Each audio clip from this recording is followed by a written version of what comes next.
Awesome. We are back with a person that's been on my show. I've lost count. I think you've been on 7, 8 times. I'm not Yeah, sure. It's either you or John Bush have been on the show the most. that is awesome. What great company to be with. He's a big fucking deal. Well, and outside of that, episode number 1 had you on it. Yeah, bud. So so You know what's neat? I ran into John Bush when I was in Gypsy Hawk, and okay. we played our vinyl release party in Silver Lake, California. I Okay. believe the record store was called Permanent Records, and it might still be there. And John Bush was there. Joey Vera was there. Tracy Vera, his wife, Yeah. because she was Metal Blade Records. Yeah, yeah. How cool is that? I mean, you'd have to be there. It's about the size of my apartment right here, this record store. And we had full stacks and we were playing at 100%. Wow, that's awesome. Yeah, those guys have always been similar to you. They've always been great to me. Whenever I've had the two of them on, it's always been a trip. Um, it's funny because Joey never remembers speaking to me, but always remembers the name of the show. That's hilarious. I got to keep going. So check this out. So there's a big icon of the metal scene, but he was here in California, Bob Nalbandian, Yeah. and he passed away. He passed away Yep. recently. And he had a memorial, which was right down the street from me on Hollywood Boulevard at the Bourbon Room. And I went there not really knowing what to expect. Kind of weird to go to any sort of funeral operations. It wasn't the actual funeral, but a Yeah. memorial is a little bit like depressing, if you will. But Mhm. like all the Armored Saint guys were there. Right when I walked in, John Bush walked right next to me. Yeah. And they had a bunch of speakers and really good speakers that told stories of their experiences with John. So ended up like just finding a seat, just trying not to make a disturbance. And I looked to my right, and it's Betsy Bitch Oh and my wow. buddy Randy, who's her boyfriend, and it was filled with a lot of like kick-ass heavy metal people that like paying the respects, and it was like an awesome homage to Bob. So that was really cool. Yeah. And then um and Joey was there, but the time I really ran into Joey was Sacred Reich was doing a CD release party right down the street at the tattoo shop Mhm. and on Cahuenga. So, I mean, it's like a fucking couple blocks from me. And I walked down and I wasn't on the list, but I just kind of showed up and like, honestly, they just let me in, Right. whoever was working the door. And it could have been an intern at Metal Blade. I really don't know who she was. Maybe she remembered or knew who I was because Gypsy Hawk was on Metal Blade and stuff. Yeah, yeah. But Joey was there, and we actually got talking. He's like, "Whatever happened with Gypsy Hawk?" Right. And I told him how Eric Harris just sank the ship, and he remembered that band for sure. And then we got a great photo with Sacred Right guys and Joey and me, and it was cool, man. I seem to run into those guys just coincidentally. Yeah, that's cool, and that's funny you bring Gypsy Hawk up because one of my listeners, when I mentioned I was going to be interviewing you again, Yeah, he was like, "Wow, that's awesome! You're gonna have Eric back on." He goes, I know him and Eric Harris don't get along anymore, but he goes, "Man, that was some good shit they put out together." it was. It was a great band. I'm still good friends with Andrew, the guitar player Mhm. on Revelry and Resilience, and we talk frequently. And Gypsy Hawk comes up, and yeah, that band was awesome. And Yeah, that album was awesome. And it's a shame that the follow up record, Fortune and Favor, was what it was going to be called. And it was 2 weeks from being recorded, and that's when the plug was pulled, and that yeah, was so heartbreaking, man. We had just perfected that record for like 6 weeks on the road, and it was a tough tour. We went out with Black Pussy, which is mhm, a great stoner rock band from Portland, Oregon. And it was a great tour, but it was a tough tour, and like we had a lot of van issues and financial problems. But honestly, that's par for the course. That's how it yeah, always goes. You're supposed to and we had always weathered the storm in the past. And that tour, this horrible decision was made to go home and like just not fix the van issues, and just like, mhm, oh fuck this. And that was just very quickly after, within 2 weeks after that retarded decision, the band was done. Yeah, yeah. And that was just such a shame. There's a little bit, there was, unless it all got erased because so many videos on YouTube get erased. But there was 2 concerts, I believe, from that tour, Mhm. and we played almost all new material, Right. almost a whole new record we played live, and we were like perfecting it on the road, but it was already very close, and it was gonna be great. Yeah. Like, Mhm. I think Revelry and Resilience was the best album released in 2012, and like if you're a fan of that, the follow up was gonna be as good or better. So that's how shit goes, dude. That's cool that some people still remember that band. Yeah. Yeah. And Oh, and I think all the stuff you've touched on. I mean, if there's anything that that you've been involved in, there's never been a project or an album that I could say, yeah, this sucks. No, it's quite the thanks, opposite. man. Yeah, the other day I'm putting together a playlist of music. I'm like, I want to put something together where all the songs either get me really fired up or keep me in a good mood. And all of a sudden I'm like, all right, let's dive into this Intronaut playlist that I have here. And Fire Eater comes on. I'm like, Well, Ironaut, right? yeah, That's 2 Ironaut. different bands, but yeah, I'm Jesus. with you. I did it. I did that the last time we Every spoke. time. Well, everyone does. And when we first, Pat, the guitar player, came up with Ironaut, and me being in the band for like 2 to 3 months always said Intronaut, because once again I met the guitar player of Yeah, Intronaut, Sasha, who's like a big deal now on like not just as a musician but mostly as a guitar builder. yeah, Denable guitars or mhm, Dunable, I don't know which way you pronounce them. They're yeah, really fucking cool guitars, and really cool guitar players are playing them. And like he's turned into a big deal. I ran into him in the Gypsy Hawk days. We did a show like I think it was called Emos in Austin. I'm not sure exactly the name. I could be wrong on that, but they had like an indoor and an outdoor stage. We were on tour with the Valiant Thor, and we played the outdoor stage, and they played the indoor stage. And heck, our guitar player Andrew, like his girlfriend, so they break up, and then she ends up dating Sasha. So like all these yeah, past, I come across these people all the time. So that name was like buried in my head. yeah, And one of the dudes I work with now is really good friends with the bass player, and their name still comes up. So yeah, yeah, yeah, totally excusable. yeah, Like no offense taken, because that is the established. I think they're still like a legit band. They might have played yeah, Psycho Vegas last year. yeah, yeah.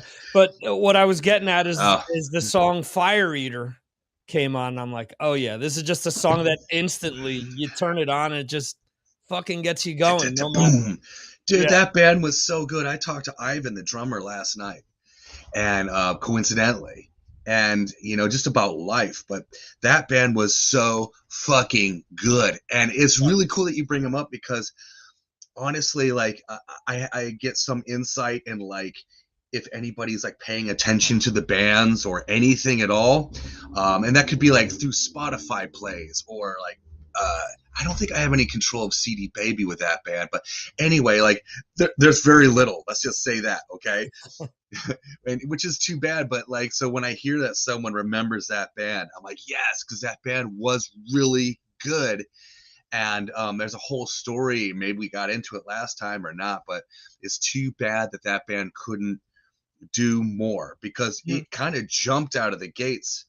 That band, like within 3 months of getting together, we were playing live at the Viper Room with Fireball Ministry, and cool. then we started like opening up for so many cool bands. It seemed like any band that was remotely linked to the stoner, I called a stoner thrash, so we were not really stoner doom, but like Yeah, kind of this stoner metal scene. We opened for so many fucking awesome bands really quick. And dude, I'm glad that you dig some of the music from there.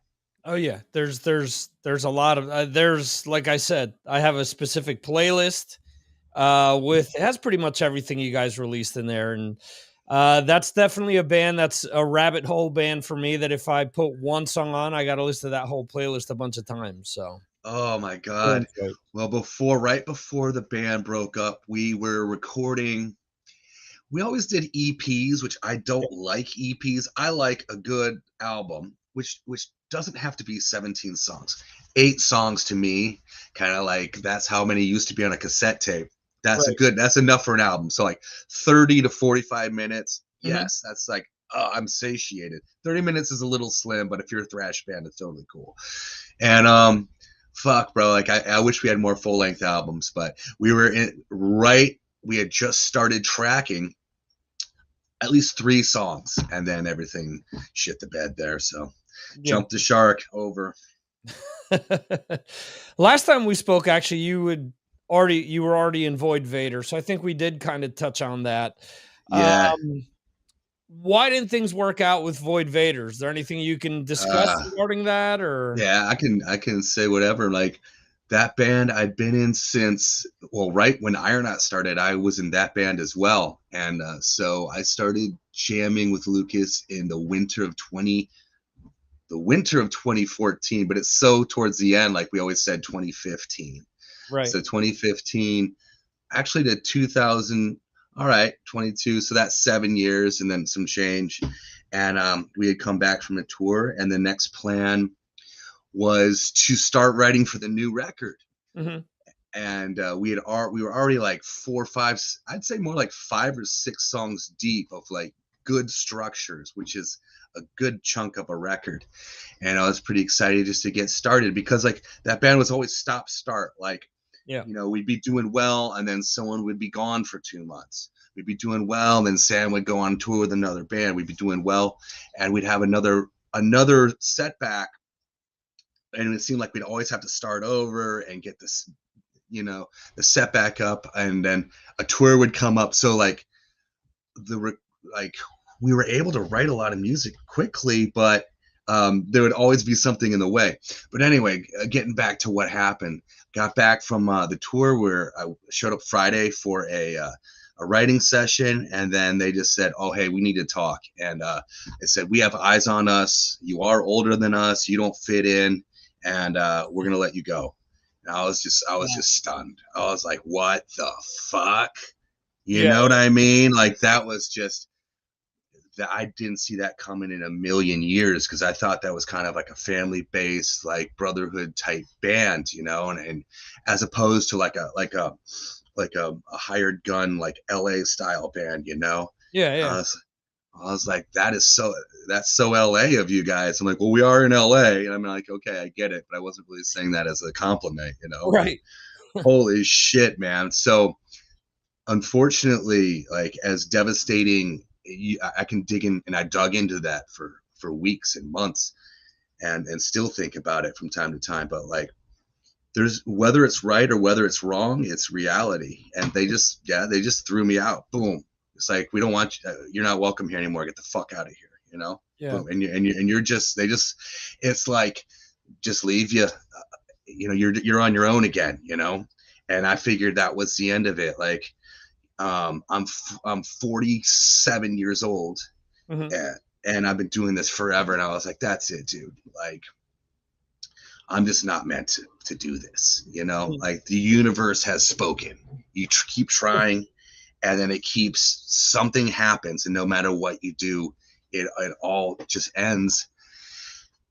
Um, and so, dude, honestly, like a week later, my girlfriend, I was in a really dark place, and it was kind of like a scene like right out of the movie The Wrestler, if you ever saw that, you Yeah, know. yeah, yeah. And I was just like, you know, I'm just gonna do what I got to do to make money, and I'm just gonna fucking drink, you know. I mean, that's a pretty cool time. And um, yeah, like she goes, you know, there's this band Society One, and they're looking for a guitar player, and you should really consider it. And it was kind of tough to get through to me up here, because I was so over everything, or I was just like, had such a negative attitude. But she kept hammering on me, like, no, you should really check this out. You deserve it to yourself. You know, what you're doing is not right. And you're not done. Like, you have more to offer. And it started to get through, you know. And she reached out to him and said, and they responded like, yes, they're still looking for a guitar player.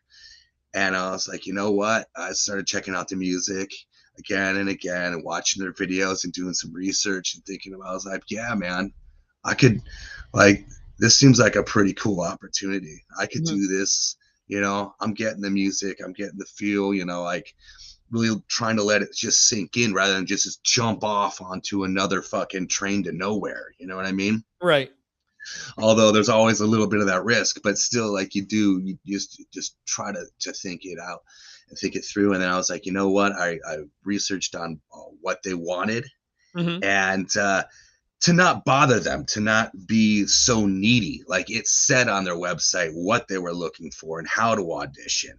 So I went and as soon as I got home, I was like, I'm gonna do this. So I quickly like learned their songs, and which was just two of them, you know, Mhm. but like learned them, played them, had them through my head, and then I went and rented a room in a rehearsal studio to do an audition tape, so it looked good because you know, like my apartment, I thought that was not their vibe. I mean, they've got this industrial new metal, Yeah. cold, dark, black and gray vibe, Mhm. you know, and I wanted to present that. I wanted to present and let them know that I was like serious, you know, like I could, like I get what you guys are about. I'm not a fucking clown, and like I understand imagery and presentation and appreciate it and respect it, you know.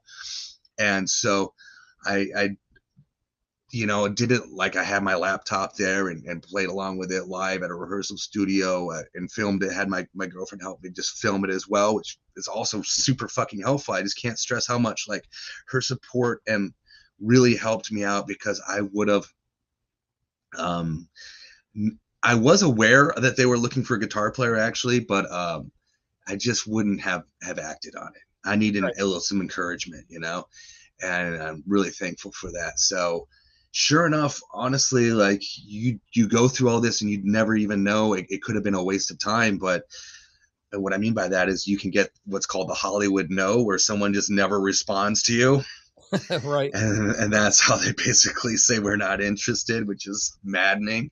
I hate that. And what happened was like, dude, with I submitted it the next morning, and I think I went out to go teach guitar lessons.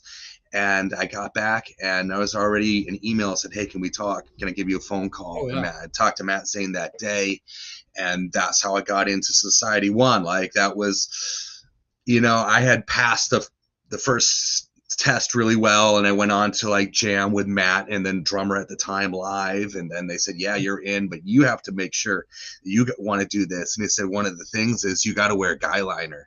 You know, he didn't call it that. I think he called it eye makeup, you know, which Right. being a metal guy, it was hilariously a huge thing for me. I might have made it a much bigger than it was. Well, I definitely did, but in my head, like I knew I wanted to do the gig, but I've never been in a band that was like had that image where like that's part of the fucking image, you know, Yeah. and you got to fucking do it. And so I talked to a bunch of my metal friends to see if like, what do you think, dude? And they just said, are you serious? Fucking go do it. Are you an idiot? So Right. anyway, I said, yeah, but like, it was weird. It's like, I want you to like really think about this. Like, don't just say yes half-hearted and kind of just be dipping your toes in the water. You got to jump in full in. And Mhm. so sure enough, like the next step was I had to get like a bunch of stage gear that like represented what they were doing. You know, this is not a new wave of British heavy metal band. This is not a traditional metal band. This is not a thrash metal band. This is something that I've actually known about the scene forever. We all have, but never really delved into it or interacted too many with like the performing side, like never done gigs with too many bands like this, never Mhm. attended too many of these shows. Some yes, like I saw Static X when they first came out, but like it was so long ago, you know. Right. And that was like for the past 15, 20 years, like my whole world has been completely different. So like kind of immersed myself into this side of industrial new shock rock metal. What's really cool is it's still metal. And Matt was almost like, I know this isn't as heavy or aggressive, or, you know, like I'm posting pictures of a concert I went to go see, like a Necrot, you know, like these death metal shows. And they were opening for Exciter, which is traditional, like thrash speed metal. But like, Yeah. but it's like, you know, it's what, you know, but it's, and I was told him, like, dude, what's interesting is that you say that and yeah, it has this industrial new metal edge to it and this theatric side that I'm not too familiar with, but like the heaviness is fucking there, and it's actually heavier than Void Vator ever was. I Yeah. mean, with the drop C tuning and just some of the grooves and riffs, and especially if you see it live, because there's two different animals, the recorded side and I'm not, that's not saying that as a diss to anybody, but I'm like, don't like negate like the true power, and like there is some serious fucking metal going on, which is great Mhm. because that's my shit. You know, I love metal. And Right. that's what I, if it wasn't, if it was really like light, I wouldn't be interested. Mhm. You know, if it was all computer and like, I guess, yeah, there are some bands that like have a guitar player, but it almost seems like for show. Like, Right. no, this is still heavy as fuck and like headbanging and fucking cool, and I totally fucking dig it. So it was, getting this band was like a fucking goddamn miracle. Like it's straight out of a movie. It's like, you know, if I was on a pirate ship, or like, you know, if I was on a cruise ship and someone just threw me overboard to like kill, you know, just to throw you overboard, you know, and then like somehow you get like, you know, a ship passing in the night, you know, like rescues you from certain death. I mean, that'd be like an example, like all the stars aligned. I mean, this is one Right. in a million. This never happens. I have so many friends that are in a similar spot who at this point are pretty much just done with music. Mhm. And that's just because that's how life worked out. And like, Right. you know, when they do play, it's really on a very minuscule level, like maybe a gig here or there. Maybe they'll fill in for a band here or there, but they're not really doing it. And honestly, I mean, that's the stage I was prepared to go to, where like I've had a good run, I did a lot of really cool shit that I'm proud of, but I guess that's it. So like it's absolutely fucking unheard of to be like just thrown to the curb like that and left, just and to find an opportunity like this. So that's how it happened, you That's know. cool. Were they aware of your previous work before this, or that wasn't even on their radar?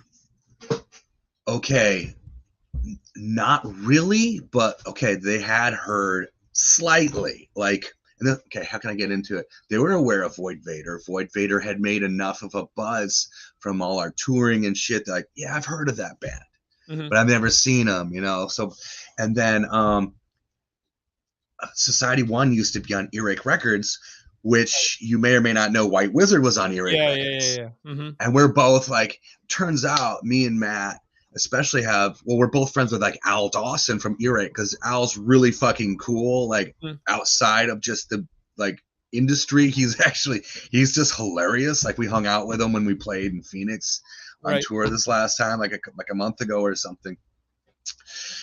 So yes and no, but like none of them had met me, um, and like none of them had like seen me physically before. Mhm. Um, so it was cool that I had been in bands and I could like send a resume, which I did a short, like resume. I guess that sounds so corporate, but just to say that I'm not just some hobbyist.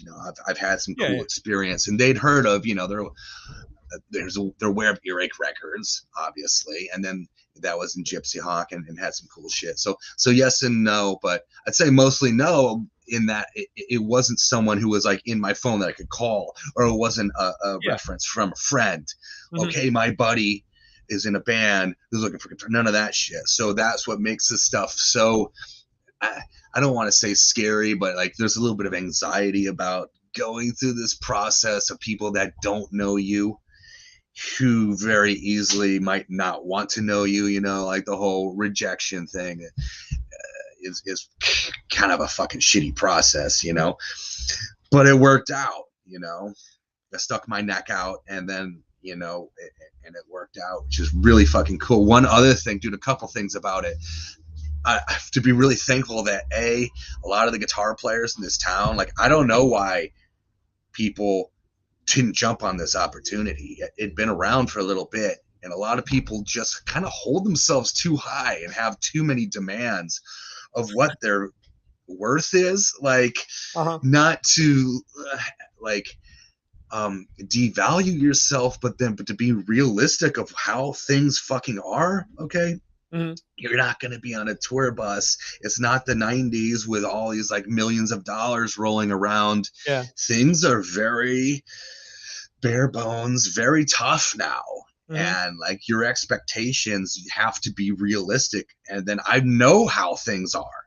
And Mhm. I don't expect to be to be any sort of luxury at all. Honestly, this was great. Like this tour was actually luxury for me, but it was very bare bones. And like, so I have to be thankful that so many qualified guitarists just like were like, oh, they just passed or like wouldn't audition because their demands are incredibly unrealistic. And quite honestly, like I smoke them anyway, but it's like, you know what I mean? Like they would have Yeah. gotten the gig, but like their demands were unrealistic. And there's a couple people who had the gig but flaked. Oh, wow. Yeah, which is really common as well. And for whatever their reasons are, valid or not, what like the time once again the stars aligned on so many fucking levels, you know. Like this gig should have been taken up Mhm. and it wasn't, and I did and I took it. So fucking cool, Yeah, you know. that's crazy though, because I mean, it's not as if the flip just switched all of a sudden. You know, uh,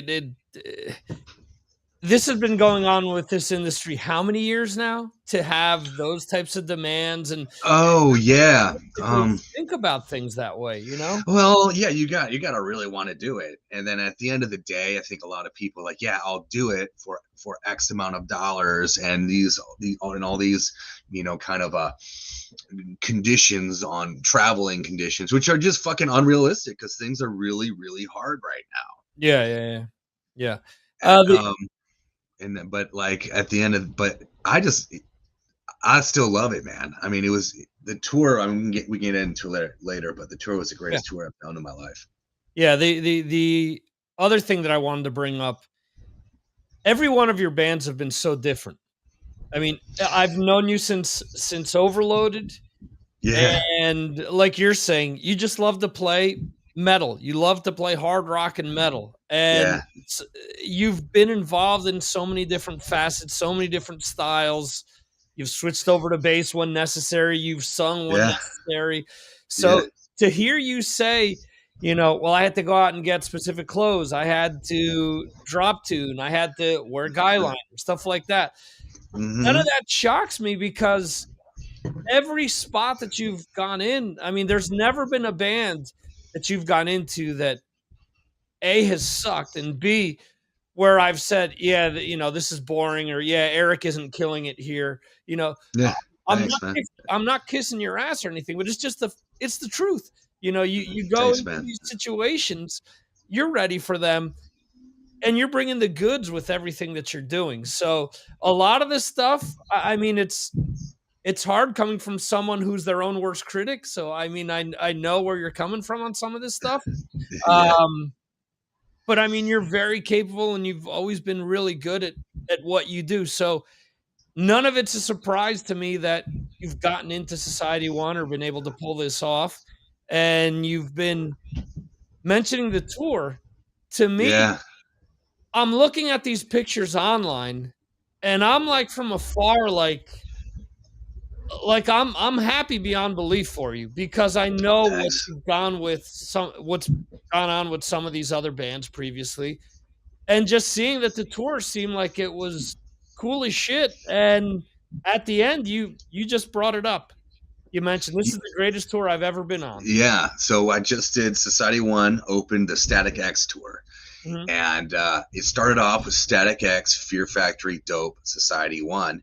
Then about 5 or 6 shows in, Mushroomhead joined the bill. So now it was Static X, Fear Factory, Mushroomhead, Dope, Society One, which is a huge bill. yeah, And like, and I'd say like 90% of the shows were sold out. And we were the opening band, so doors are opening at 5:30, and then we're playing at 6:30, sometimes mm, 6. And as that almost seems like, yeah, okay, it's cool you're on this tour. It's cool that it plays some really great rooms. And these are top of the line theaters, man. mhm, Houses of Blues. Um, you know, I mean, there's this place in San Antonio called the Aztec Theater. It's just like a beautiful fucking theater. I mean, these are all mostly Live Nation venues, and as that has like a double-edged sword, I know, because it's so corporate, but it's like Right. their venues are top notch. So like you don't get to play these venues. Like it's a different experience to be able to play these stages. Hmm. I've been doing shows forever, and most of them are like on the club level, you know, Hmm. which is cool, but the sound, the lights, the presentation, like when you see someone who filmed it, you know, you're like, wow, that looks fucking Yeah. incredible, you know. And we're just like the opening band, and you had all those bands gear behind us. Uh-huh. Oftentimes our drummer Dagan was unfortunately behind me. um we were the only band that actually had a amp, you know, like a live rig with like the amp head cabinet, Hmm. my pedals, old school monitors and shit. Right. And actually it would have been great to not have that, because we had no fucking room. Like my Right. I'd be standing like right in front of my amp, you know. And then the only thing, some gigs we could even stand on would be like these ego boxes, and then the drums right behind. So like that was actually, I've dealt with that before, but like that's how it goes.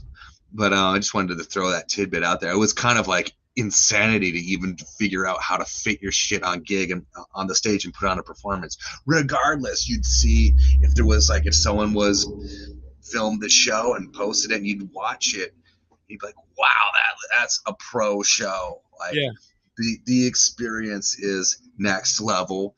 And as a musician, it's rare. It's been rare for me to be able to experience that. Hmm. And it was really, really awesome to be able to experience that. So it was, we were on it for 20 dates. We went up and down the West Coast. We go all the way up. Started in San Francisco at the legendary Fillmore, which is funny. I realized I was wearing my sleep shirt as a Jimi Hendrix, a huge Jimi Hendrix shirt, and it says "Live at the Fillmore." Right. And then That's here we right. are playing the Fillmore, and there's a photo of it. We always did a photo at the end of the night in front of Mhm. the crowd, and it's actually a good just trick to pull, card to pull out of your deck of just other things to make a show great. But the Yeah. crowd love, they get up and everyone cheers. And some of these photos, just you can see like how beautiful these churches of metal and rock and roll are, you know. Hmm.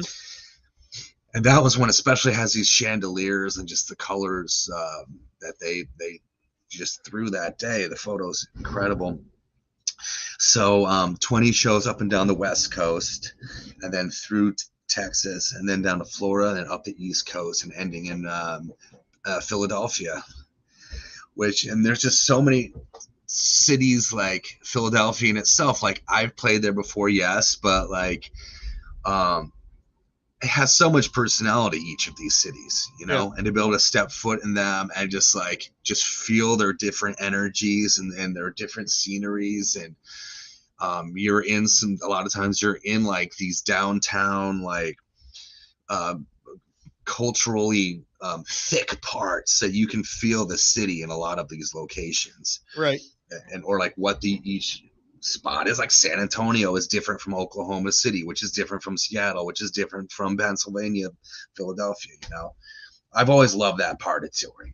So that's just another like bonus part of it. But yeah, man, playing these shows, people do come out with a different mentality. We were opening, and people are lined up before doors are even open, which just to me as a concert goer, I never get there. Fucking usually, like I want to get there. I want to see normally the last two bands. Right. That's me personally, you know. So if I'm going to see the headlining band, I'll try and see the band before, you know. And then, but like, dude, the people that come out to these shows, I gotta, they're next level. They are so hardcore, man. They're getting there at 3:30 p.m. or earlier to Wow. line up, and then doors would open at 5:30, and then by the time we hit the stage, the place is fucking packed, and That's people cool. are ready to rock. And I don't care if it was a Tuesday, Friday, or a Sunday. So, dude,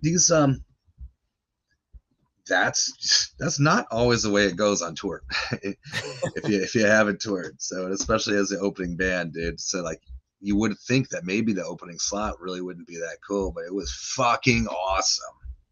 Yeah, that's So we killed it, and got to be honest, a lot of the people didn't know who the hell we were, mhm, and they were stoked, man. Like it's like, yeah, I do think people come in with a good attitude and they want to be rocked, mhm, which is different from the underground metal community, because sometimes just like it's so hard to win people over. But I always had good experiences with that too. But I'm just saying it was much harder because with this, I think people just let themselves go mhm, at a big event like this, and they're just kind of like, yeah, I'm here, I'm gonna make the most of it, I want to have a good time, I'm just gonna, and like, so like if a band kind of controls the energy and steers it in the right direction, and I think that's Matt Zane, yeah, frontman of Society One, is a true frontman.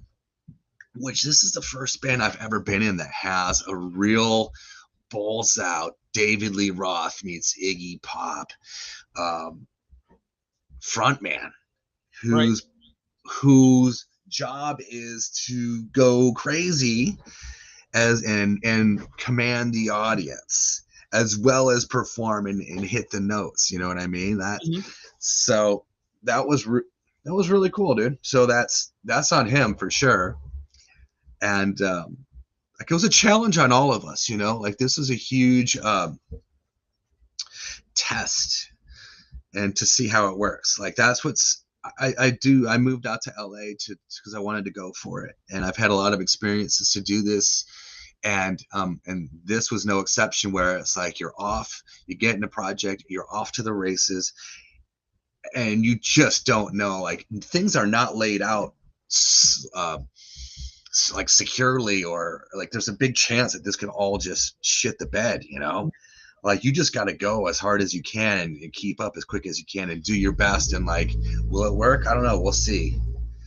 And this was no exception. Like the deadlines are tight, and like you don't have much time to get this together, and when the time comes, okay, here we go, let's see how this goes. Does it yeah, sink or swim? And it swam.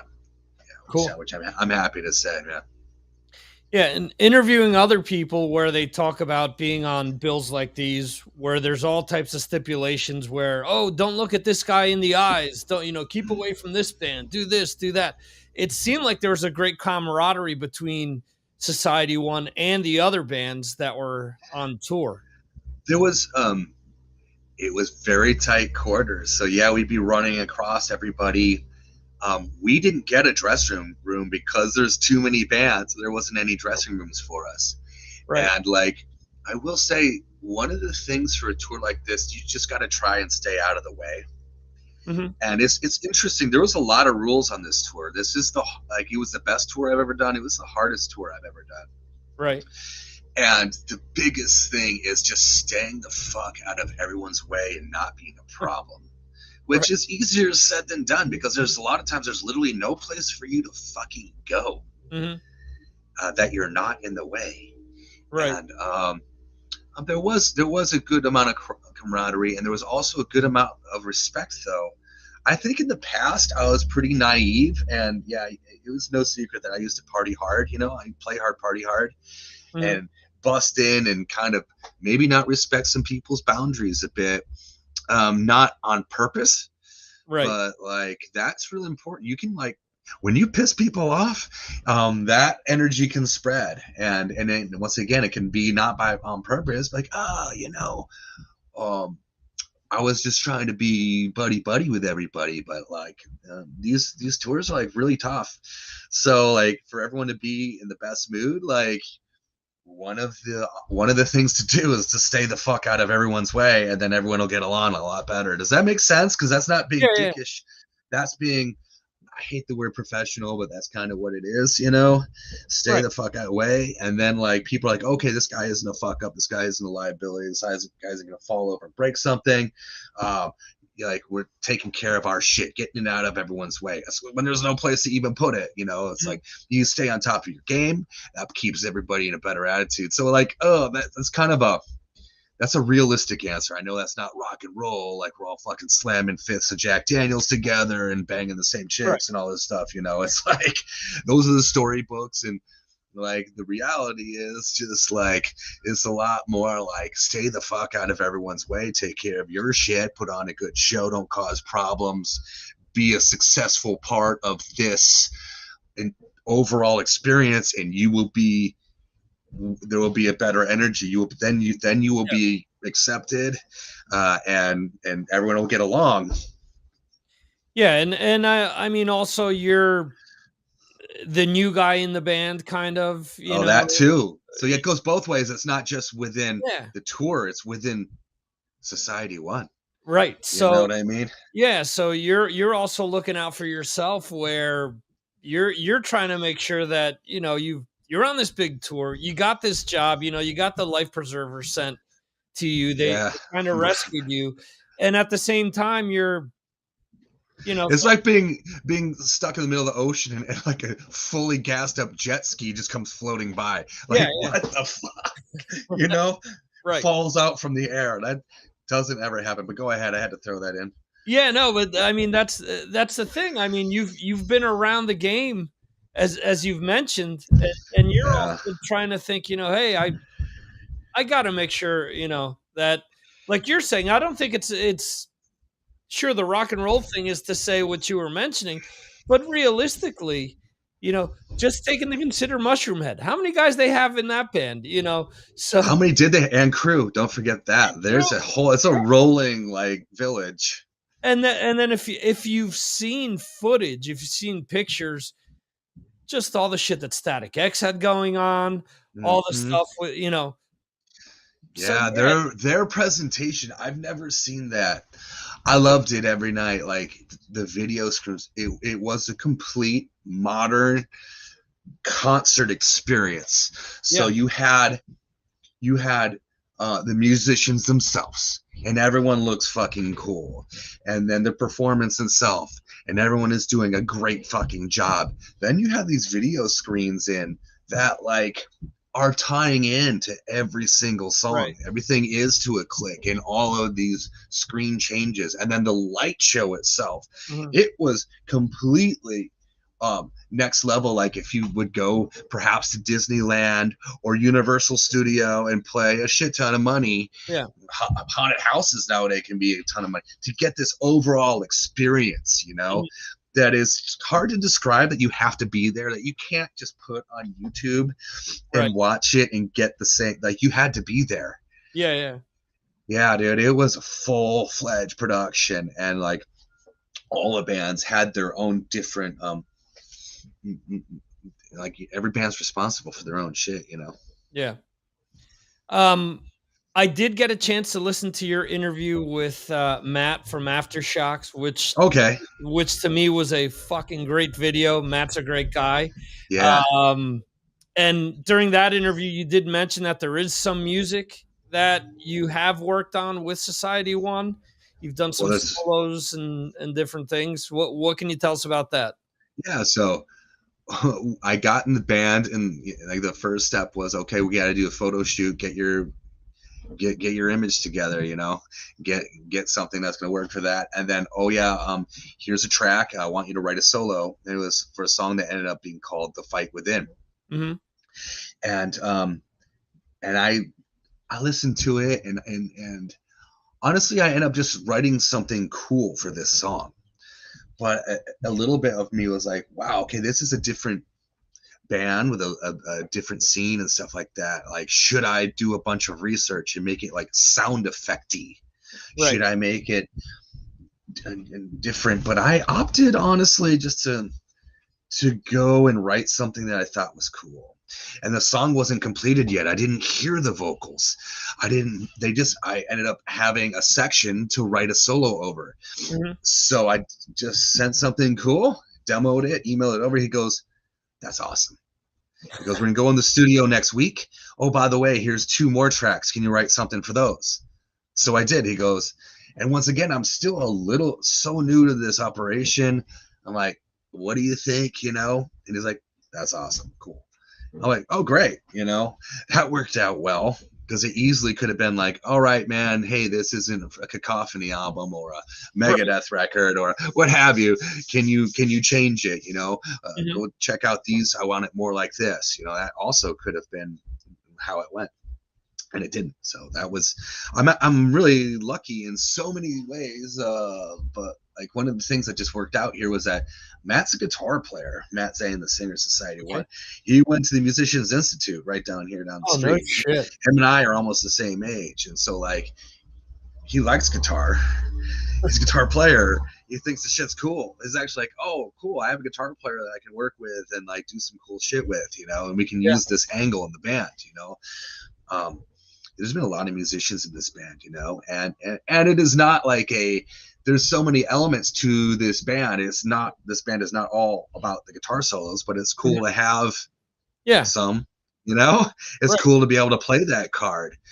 And he fucking dug what I presented. And what's really interesting is that, so I'm given the demo of the song and like a specific section to record over. And for example, the Fight Within, I go into the studio and I record my part. It was at a real studio down in a place called Torrance, which coincidentally is the same city that I recorded the Void Vator record with, Great Oh, Fear wow. Rising. But that's just coincidence and like a new dude to meet him. That's the other thing is like you're always like I go in all these bands and then I'm meeting a new producer, engineer. Mhm. And he did give me some suggestions, like right at the end of my solo, he just suggested really all it was that he just wanted me to end at a spot like 2 beats earlier. But I was like, you know what? All right, I'm just gonna go with your idea here. I Right. wrote it a certain way.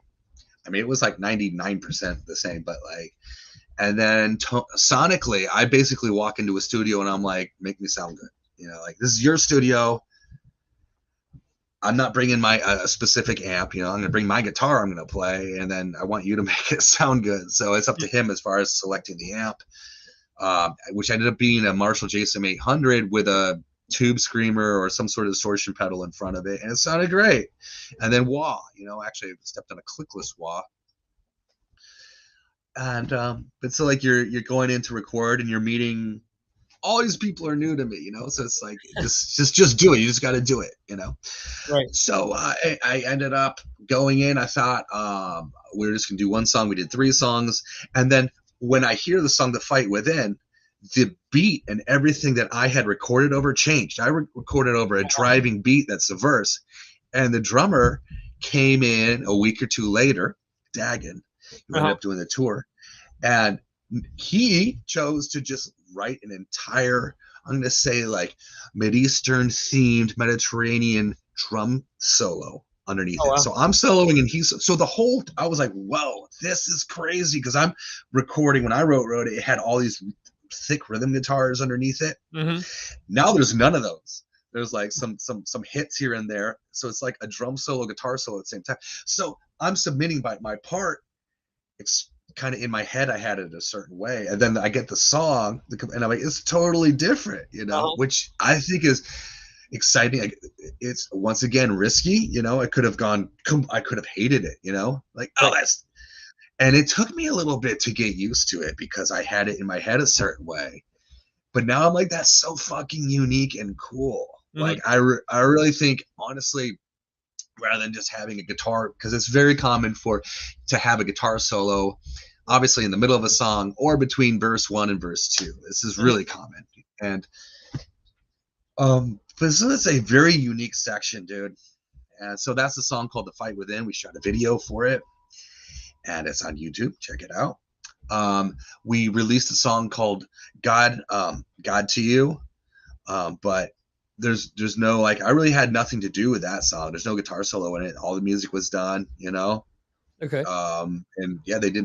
And then there's 2 other songs which I don't even know their fucking name that I wrote the other and recorded the solos for, which will be a very cool surprise when I hear them, because at this point, unless I dug up the actual tracks, I don't even remember what I did. Right. And then yes, they're after this tour, which went great and fired everybody up. And this is Society One, has had a long history of ups and downs. And so this Right. is like a comeback, but I feel like another comeback. Like they've already gone through a couple ups and downs, and this is like Mhm. a great. I mean, it's a really long story of like how many like so many close opportunities they had, and great opportunities that they did, and then things that like just happened and kind of fucked them over, Right. which is like you should talk to Matt and he could tell you some. He would do the best to describe that. It's very interesting. Like if anyone who is like in a band or is interested about why do some bands just go straight to the top and why do some like obstacles appear for others, like some real just like life things happen, Mhm. and that are a direct have direct impact on the trajectory of people, you know, that a lot of people just, it's not just like a crapshoot, you know, it's not just like a 1 in a million shot to go from nothing to superstardom, you know, Mhm. there's so much shit along the way Right. that can completely at a moment's notice change and things for the for good or worse. So so yeah, we have these songs. This tour went great. Everyone's in, like very pumped up about and confident in like that we have shit to offer. That this is solid. And yes, like I'm definitely the new guy, and like I'm very much kind of just riding this wave. And so like to hear the other guys, Dagan and Matt especially, be like, yes, and then now we're gonna write a record, you know, like we're gonna do this. So yeah, like, and I'm like, cool, that's what I was hoping. I was hoping that this wasn't like a just one and done operation, which Right. it very well could have been. Mhm. It could have been a one and none, you know, it could, nothing could have happened, everything could have fallen apart, Right. because it's just kind of ridiculous to like all that had to be done within a certain amount of time, and like the logistics to make this happen are kind of absurd, but we did it, you know. And so that's the good news, that's what's happening. So there's some things in the can that'll come out whenever they fucking come out, and we'll probably shoot videos for them. They'll probably be released for a purpose, meaning the two songs that were done, um, the two songs that were done now were to promote the tour and get excitement for that. Right. And we're gonna be, I know they're looking into a fall tour now, which is like quite a process too. And so if that happens, then we're going, you know, a great use for that would be to release some songs to promote that tour. But you know, I do know that there's we're going to be writing and recording, so yay. Cool.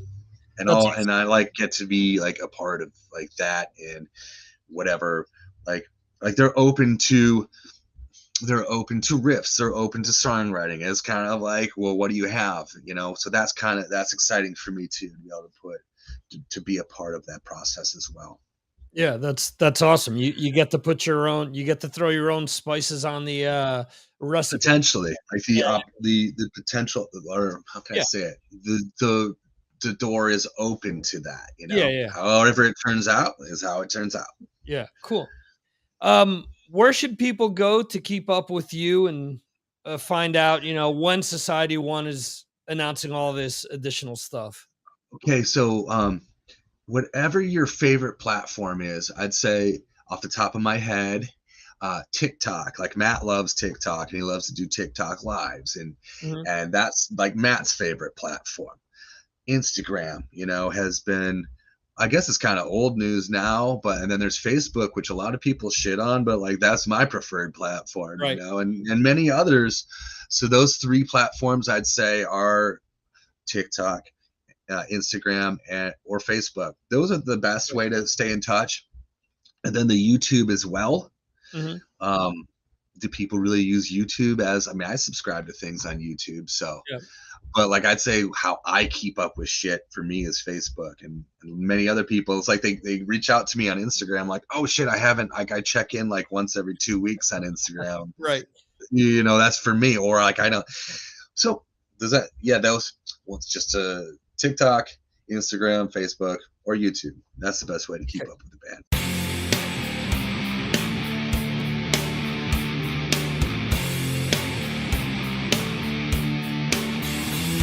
Thank you for watching the Signals from Mars live stream. You can watch the show live on YouTube, Facebook, Twitter, and Twitch, or check out replays on YouTube. Go to signalsfrommars.com for more information. This concludes our show.